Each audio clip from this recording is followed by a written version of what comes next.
What's up, y'all? It's your boy Lump the Dog, a.k.a. the Warthog, back again for the Pimps, Players, and Hustlers Fantasy Football Commissioner Message, week number 6, the 2015 season, which it's halfway over, y'all. Can you believe it? Can't believe it, man. After all the planning and waiting we do, man, fantasy football comes here and it's gone before we even know it. We're already halfway through the season, and still a lot of people bunched up in the middle. No one's really separating themselves. Cream isn't rising to the top quite yet, but we'll get into the matchups and see what happened last week. First off, I just want to let you know I found this little definition, which I thought was pretty funny for my little program here, because Mr. Foster, aka the Juggernaut's, always calling me and Lukey the Warthogs. I couldn't find a beluga whale. So this was the next best thing. So I'm going to continue, hopefully, to use this a little bit more. Hopefully it makes him hella mad. Hopefully he's all hot about it, all hot under the collar. Because my impersonation of Foster when he comes to watch down a message is kind of like, hey man, what is it? this motherfucker water! Can't believe it! This motherfucker beluga whale, bro! Breathing mama boy, sucker boy! And then Don's just probably getting all pissed off at him, like, calm down, what the hell's your problem? Probably goes off, kicks a couple people off the job site, kicks them in their ass, and tells them to get the hell on. So I can just imagine Foster getting all pissed off at the sound effects and the Mr. Warthog on the message, talking shit about his team. Even though he did pull off a win last week, which is quite a miracle. I mean, the sun's got to shine on the Dog's ass someday. Stuck with the Texans D, he had to, right? I mean, they played the Jags, but we'll get into that a little bit later here. So just a reminder, once again, that the trading deadline's coming up week 10. So this is the beginning of week 7. We only got 3 more weeks to make your trades. No trades can be trades are accepted up to the player's playing date except for Monday night. That would actually have to happen on Sunday. So just that reminder. Still, no one cares about Montardo making a payment or anything. So you know what? If you guys are good with it, I guess I'm good with it. The treasurer and I seem to be the only ones on his helmet about doing anything, about trying to get him to make a payment. Guy didn't set his lineup. I know he put his my bad up on there, but still on the message boards, but still no excuse for giving away free wins like that. We pay way too much money for things like that to happen. So I can't believe some of y'all just want to just let him skate by and not even say one word to the guy. But whatever, like I said, if you guys are good with it, I'm good with it. So we'll see what happens in the offseason. Hopefully he doesn't screw us and he pays us, and I'll be highly upset about the people that didn't vote to kick him out, because all he's doing is racking up his bill with all the free agent pickups he's making too. So continue to allow him to make them free agents, and hopefully he competes.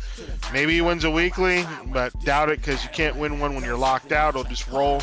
I'm really rooting for him to win this weekly, though. I'm really rooting for it. It'd be nice if we had at least one rollover. That would be awesome.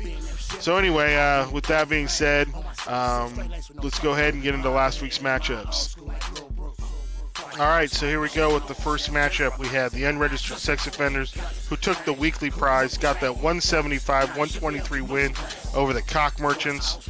URSO, led on his team by Phillip Rivers, scored a big 62 points, 500 passing yards, 2 passing touchdowns. So big 62 points from Phillip Rivers. 19 from DeMarco Murray. He's been running better the last few weeks, but still a little bit shaky there on that Philadelphia Eagles offense. Mark Ingram was 17, needed 2 touchdowns to get there, though, so that ain't going to happen every week. 17 from John Brown, I guess, holding on to him for – I've been trying to trade for this guy for the last 5.5 weeks, and the guy's been treating him like he's the second coming of Randy Moss, but I guess it paid off for him finally this week. 196 yards receiving with a fumble loss. Alshon Jeffrey, 21 points, came back strong off that injury. Robbie Gould with 14, and then the Seahawks D with 12. Cock Merchants led on his team by Aaron Rodgers with 38. Jonathan Stewart with 19, Matt Forte with 16, 15 from Jimmy Graham, and then 14 from the Jets D. Cock Merchants falls to 2-3-1, and unregistered sex offenders proven to 4-2. put together this little CD. In the next game, we had the 289ers get their first win of the season over the A-team, 127 to 121. Andrew Luck finally showed up, had a big game, 52 points. Lamar Miller finally showed up with 18, 13 from Hilton, and then 20 from Steve Smith, and then 14 from Hushka. I was really surprised that it looked like it might have been a last-minute change-up, but he had Martavis Bryant in there for most of the week, and then I guess he changed it out for Ted Ginn or Steve Smith. I guess when Steve Smith got the go-ahead, he made that last-minute change. I guess Steve Smith didn't hurt it, but should have sat Ginn for Martavis Bryant because he had some big points, 28 points on his bench. So that hurt him a little bit because he needs all the points he scored he could get, being the fact that he didn't set his lineup the other week and only got 53. A-team, man, Matt Stafford showed up with 62, with Garrett Blunt with 22, 10 from Golden Tate. Man, I don't know what's going on with the what I thought was the number one receiving core in the league. Julio Jones with only 9, and then obviously Antonio Brown's having problems without Big Ben. So hopefully he can keep Big Ben don't come back this week because I play the A-team, so I wouldn't want to face him with Big Ben back on the first week with Antonio Brown. He'll get that production back. Anyway, A-team falls at 2-4, and the 289ers get their first win to 1-5. 289ers better stringing some wins together because really one more loss is going to put him on the bubble of missing the playoffs. I mean, he's going to need tiebreaker, and 2 losses will mathematically eliminate him. So he better go on a straight run. Next game we had Trump's a Pimp take a hard loss, 105 to 120 to the Juggernauts. Can't believe the Juggernauts actually won a game. Peyton Manning has not been Peyton Manning, only 27 points, but still enough to get him by Trump's a Pimp. The big hot free agent pickup of Kendrick West, big goose egg. That was surprising. Torrey Smith finally paid off there with 16 points. Demaryius Thomas with 12. Brandon Marshall with 15. Julius Thomas with 13. And then the Texans D with 24. Of course, the week I talk shit about him, they play the Jaguars D. But the funny thing is he didn't pick up anyone. He'll just roll with the Texans D again against Miami. Maybe it works out for him, but I don't think so. Texans D just hasn't been anything special this year to hold on to him. But we'll see how the Juggernauts handle that. I'm sure he has enough things to be mad about. My mouth breathing, me being a warthog, beluga whale. So he's got a lot more issues to worry about than his fantasy team. So that's good for him. At least he's distracted from the shit show season that he's having. Trump's a Pimp with only 105, man. With I thought it was probably one of the stronger teams in the league, man. Andy Dalton with 42. Eddie Lacy's huge disappointment, man. Probably the bust of the first round, almost, I would say. I mean, I would put Peyton Manning in there, but Peyton Manning was picked near the end of the first. Eddie Lacy was a top 5-6 pick there with Trump's a Pimp. So huge just letdown bust for Eddie Lacy so far this year. And then trading for Adrian Peterson, thought that was going to be the number one running back core in the league, and just hasn't panned out quite as yet. 12 from Odell Beckham, 11 from Julian Edelman, and that's about rounds out Trump's a Pimp, who falls to 2-3-1, and then the Juggernauts improved to 2-4. In the next game, we had the Papa's Brew take only a 7-point loss to the Rookies, 130 to 123. Rookies led on his team by Drew Brees with 37. Dante Freeman, man, who saw this guy? Talk about Eddie Lacy being the bust of the draft. Devontae Freeman has got to be probably the best value of the draft, or the best pick of the draft so far, because he is just, I mean, guy is acting like he's LaDainian Tomlinson or Priest Holmes, man. Guy's good for like 2 touchdowns a game, 1 receiving, 1 rushing. It's crazy. I don't know if this guy's going to slow down or if he's just going to continue this pace, but I can't think he's just going to continue the pace. So, man, I'm sure the Rookies is praying that he keeps up that type of production, because without it, Rookies is definitely beatable. I mean, I smacked him up just the other week, so he is beatable, but I'm sure he's riding high on that. But good pick for him. So, I guess let him enjoy it. 16 from Arian Foster, 28 from Devontae Freeman, like I said, 16 from Keenan Allen. Keenan Allen's been up and down. I still think the Keenan Allen's going to tail off here, but I could be wrong. He looks like he might be putting together a pretty solid season. And then 13 from the Vikings D. Papa's Brew, man, tough loss, tough record, but man, I still think this team has put under 120 any given week. So, guy's been very consistent in his scoring. 46 from Brady, 26 from Chris Ivory. That's another, I guess, candidate for a value pick of the draft who's been just playing awesome, just doing real good production work. We redraft today. Devontae Freeman, Chris Ivory are going in like the first 2 rounds. So, definitely over Eddie Lacy if we redrafted today. So, good for him for getting that value on him. 12 from Landry, 11 from Gronkowski. And then what ended up losing the game was Jordan Matthews for him. He was in, all he needed was 10 points from Jordan Matthews to get that win. I was pulling for you there, Papa's Brew, but didn't work out for you. Guess you should have taken the trade earlier this season. I know there's trades I should have taken earlier this season too, but I had offered him with Latavius Murray back in the beginning there for Jordan Matthews and got declined. So sometimes it's not the trades that you make, it's the trades the other person declines and saves you from that does your team well. So good job, Papa's Brew, but falling to 3-3 puts you right in the mix there. And the next game, man, this was a close game coming down to Monday night. Thiz Nuts gets the 105-98 victory over Big Loads, falling to 2-3. I was rooting for Thiz Nuts in this game because obviously it put me into second place all by myself. But Sam Bradford for the Big Loads with 25. Man, take away those interceptions and he gets the win. I mean, that's just brutal.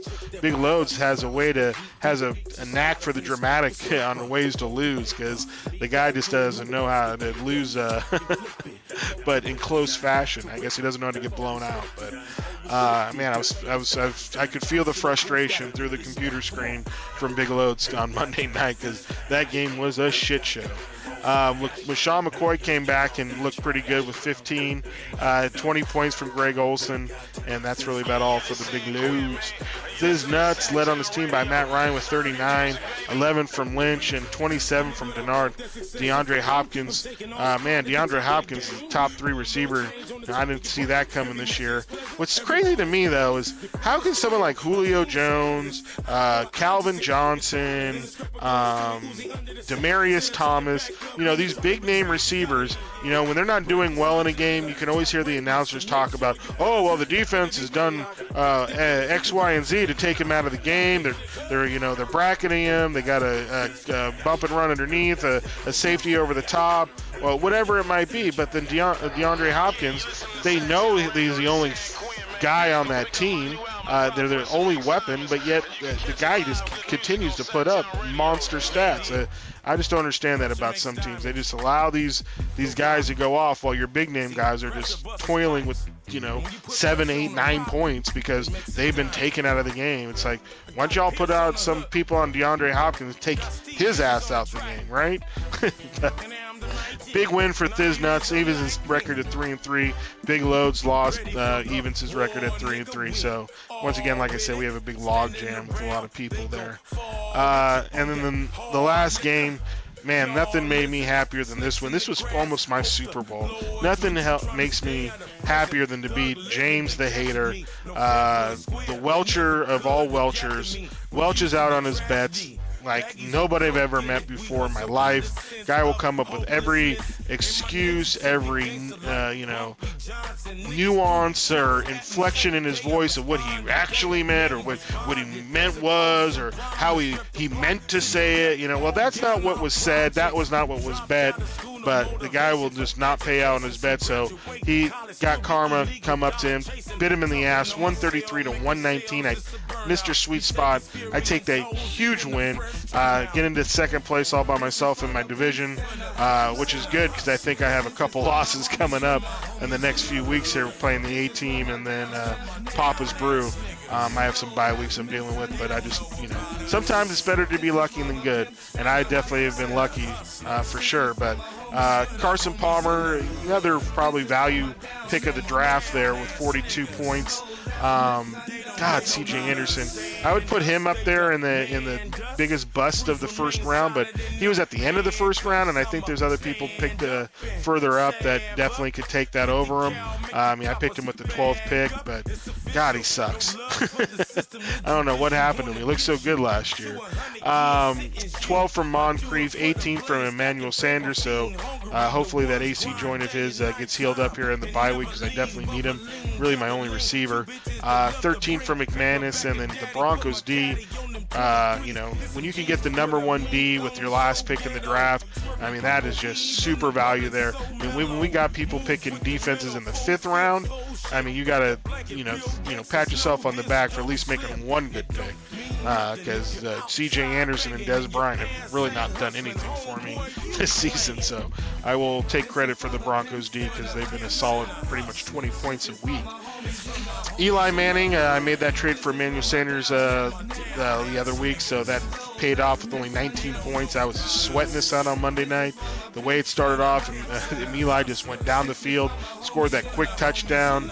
I mean, and then the way the Philadelphia D was getting, as you can see here, with 30 points on I mean, I thought in garbage time, I mean, all Eli was going to have to do was throw a touchdown and then in garbage time get those garbage time points, and I could have lost, but luckily the Philly D held him in check. But then he got 23 from Calvin Johnson, and then 11 from Amendola, then 11 from his kicker Gostkowski, and Amendola was picked up as a free agent, so that was a pretty good pickup. On the other flip side, though, he flipped out Theo Riddick for Dante Robinson from Jacksonville that morning, and that cost him about 5 points, which wouldn't have been enough, but still, I would have rather faced Robinson if you'd asked me than Theo Riddick. A little bit more involved in the offense. So that was last week's games. Let's go.